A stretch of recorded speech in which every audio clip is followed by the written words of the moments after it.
Well, it's a good afternoon from me today. I'm not going to try and kid you. Been out to the shops this morning, done a few purchases, essential goods. Here's one. I'm desperate to find another toy for my friend Pumpkin, and this caught my eye. It doesn't say cats, it says kids, but who knows? I mean, so far I've had a couple of different examples. There's one, absolutely useless. Might as well, absolutely, well, not in the, of all the times I've switched it on, I think for about two seconds. And then there's another one, there you can see her sitting next to it. This one was supposed to be exciting and had lights, flashing lights. Care less? No. Anyway, I'll give you an up-to-date. I'll tell you what happens with the bubble machine. Listen, if I don't like it, my other friend will. Hello, sweet. Didn't know you'd come to see me. Have you been busy? Yes, I know, it's exciting, isn't it? And where's your friend Sweep? No, your friend Sooty. Oh, he spends his time whispering people's ears, doesn't he? Yeah. What, like that? Yeah, I know. It's not the same, is it?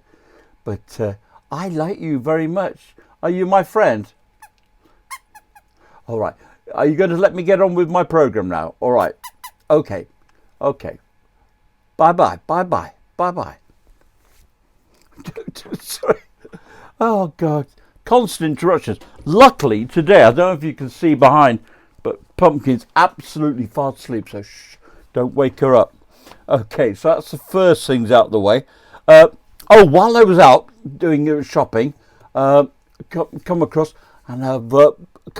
this. It's a very interesting volume. It's the Hames Manual for COVID-19. So there you go. Diagnosis, treatment, lockdown and PPE, all this stuff. And it says best-selling manuals. Every manual based on a stripped-down rebuild. Well, if you can't fix your Ford Escort, get yourself a COVID-9. Oh dear, I'm not going to tell you about that. Right, okay. Right. Couple of little things. I have a number of pet hates. One of my pet hates is small pears. I say pears, but small nail clippers. There are ones that are even smaller than that. And I just can't, especially when you're doing your toenails. You need a proper job. So I went out and got myself these rascals. Oh, look at that. Hey, you could clip tiger's nails with those. Oh, look at those. That's magnificent. Hey, that's a proper pair of. So I can't do. Oh, I'll tell you where you get them, in crackers. Yeah, pull a cracker and you get a little pair of. Oh God, don't. Anyway, that's one of my bête noirs. What else am I going to talk to you about? A connection between shopping and weightlifting. Now, I know it's a bit of a long stretch, but when I go to pay for something with the old chip and pin, when you stick your card in or you hold your card, no, that's right, when you hold your card against it, what do you get? You get 4 green lights. So I've always loved the weightlifting, the big guys, but what do they get when they do a proper lift? Yeah, 3 white lights. And when they fail, they get 3 red lights. So I thought, well, why do you need 4 lights? Let's have three white lights for getting your chip and pin. And there you go. I know. I'm starting to lose it. It's this lockdown lark. What next? I've got to talk to you about Moorish things. There are some things that if I have a packet of, 1 won't do, 2 won't do, the whole lot will have to do. First of all, buttons. And secondly, Pringles. Thirdly, after 8 mints. Fourthly, jelly babies. I love a packet of jelly babies. And fifth and last, chocolate raisins.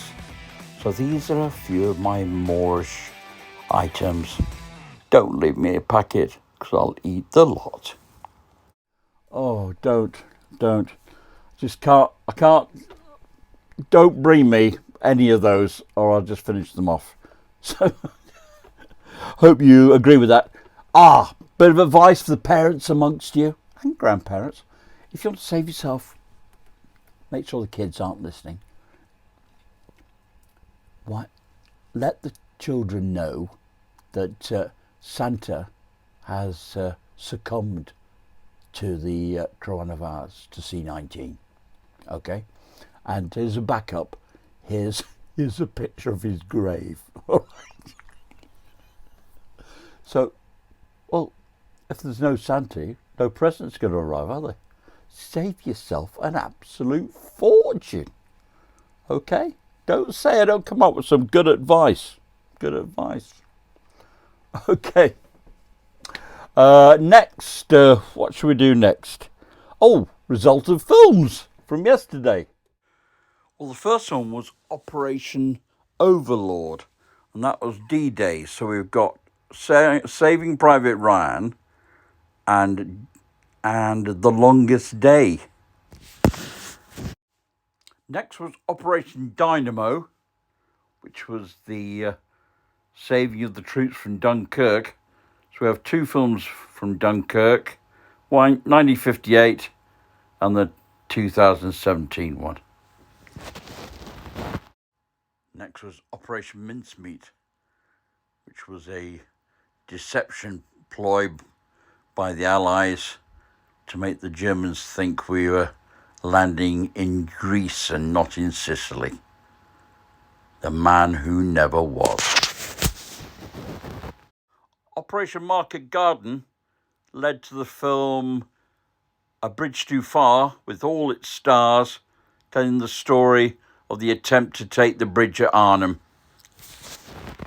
And finally, the German Operation Grief, was the Battle of the Bulge, the Germans' last attempt to break out. And it was stopped. Come on, hands up. Did you look? Did you ring up Captain Google or Professor Google and ask him, come on, let's have the truth. My cousin on the south coast, the good Reverend, has got them all right. So I went on Amazon and I've sent him a present. Unfortunately, when I asked them to send him a new dog collar, unfortunately the wires got crossed, so they sent him that instead. Hey ho. Alrighty. Right, moving on. Next thing on the agenda is technology. I've always landed up being on the wrong end of technology.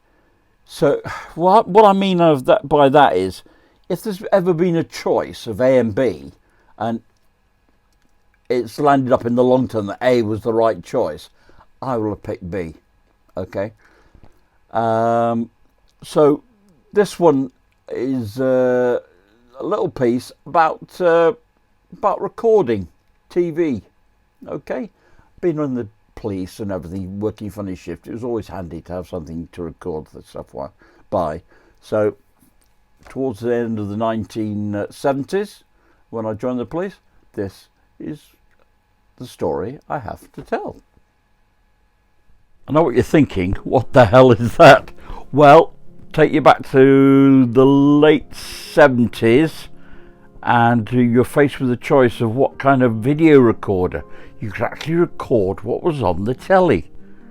Yeah, I didn't get my choice right, did it? So I picked this little monster, the Philips system, and it came with its little boxy tapes, which are extraordinarily expensive, and there were practically negligible pre-recorded films, but I could record off the telly, so, you know, I was ahead of the game.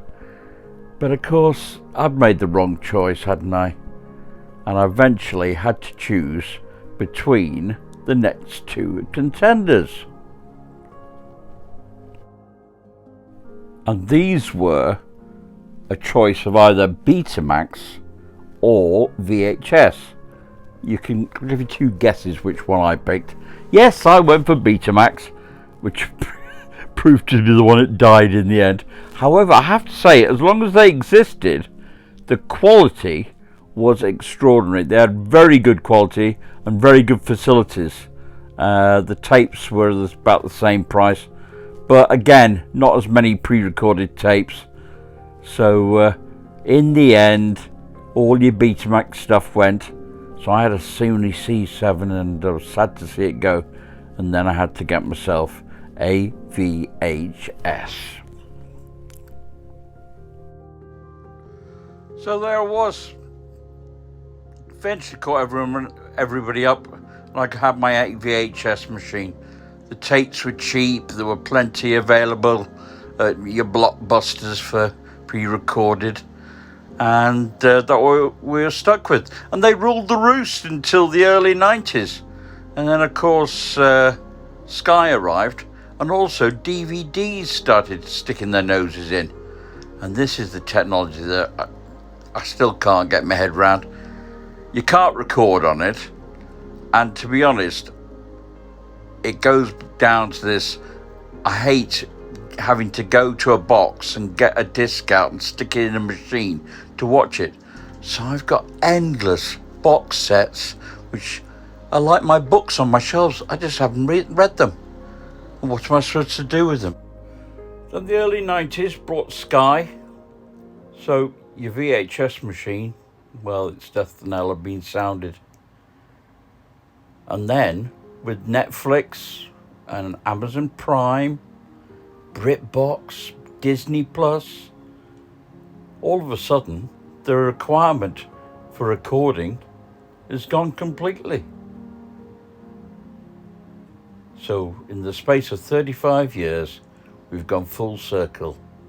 But the only thing is, we've been left with 200 plus channels to fight our way through. I think I've managed to get the right choices this time. But time will tell, and I'll be able to dust off my Philips recording machine. God bless it.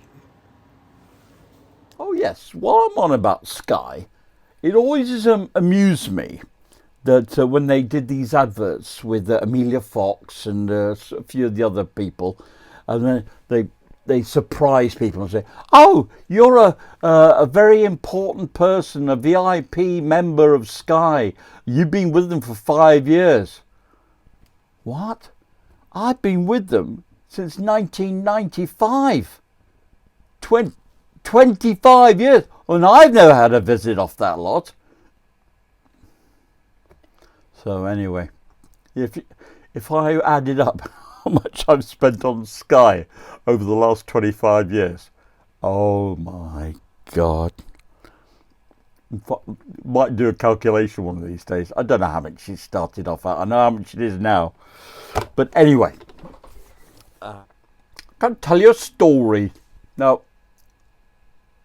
this is not about me, and I shan't be mentioning any names, but it went down in the annals of history of a piece of rather bad luck. Once upon a time, there were a band of plainclothes police officers who were working in the Trafford area, okay? And they were at a bit of a loose end, shall we say. So they went across border to Salford, and I believe they landed up at a hotbed of night excitement, namely the Willows. I don't think it is anymore. So they park up at the Willows, and in they go, and I think the common phrase is they had a couple of scoops, liaised with the clientele, did some important police work. Anyway, when they come back out, they go to the car and find that the police radio that they had secreted under the car seat had disappeared. It had been stolen. Oh my God. Well, how the hell were they going to explain this? The car window had been broken, and so they couldn't just turn around and say, oh, well, we left it somewhere. The car had been broken into. So they scooped up a load of grass off the floor, put it in a box, and drove to a club in Stretford, which was called the Sands. Oh, a right dive. And anyway, they parked it in a secret, in a little quiet spot, scattered all the glass on the floor, and then got on the phone and reported that the police car had been broken into, and they had they got a legitimate reason for being in Stretford. So everything very unfortunate, but the car was repaired, all was well, and the police lost a radio. Well, 2 weeks later, a sergeant's on duty at the desk at the Crescent police station in Salford, when it's one of those moments where you can imagine his child being dragged in by ear, but I'm not going to exaggerate. A young man in his teens was dragged into the police station by his mother. Oh, hello, Sergeant. I brought this lad in, my son, and he's stolen this police radio out of a police car.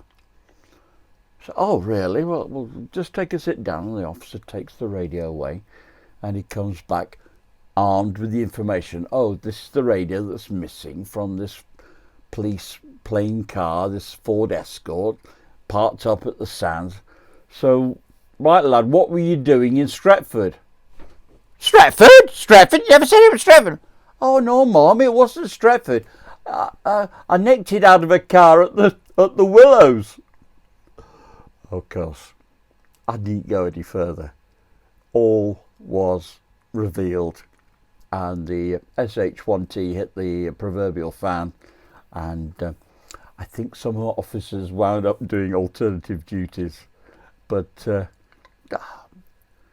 there's not too much damage done. But that was the sort of stupid thing that people got up to. But that's what 80, 20, that's 40 years ago that that happened. 40 years ago. Oh my God, I'm feeling old. So there you go, the saga of the missing radio. So what about yesterday's teaser from the chase? In karaoke and karate, what does the Japanese word kara mean? Was it empty, strong, or shaking? And the answer is A, empty. And today's little teaser is, which of these is a real medical condition? Is it answer A, geographic tongue, B, historic gum, or C, religious tooth? Answers on a postcard. Okay. Well, that's all for today. Hopefully I can get this out before midnight. Oh God, last night was hard work. But what happened was I started doing editing a piece, and I landed up having too much. So I landed up not using it yesterday. So I've actually used it today. The thing about the technology was in yesterday's. So I could have got it out for about 6 o'clock, but never mind. But it's nice because people start contacting me. When it gets to 5 o'clock, I start getting messages saying, Richard, are you all right? What happened to today's edition? So I spend more time replying to those than I am doing the editing. But anyway, until tomorrow indeed, look after yourselves, look after each other, and just be safe, be safe. And as my friend Porky Pig says, That's all, folks.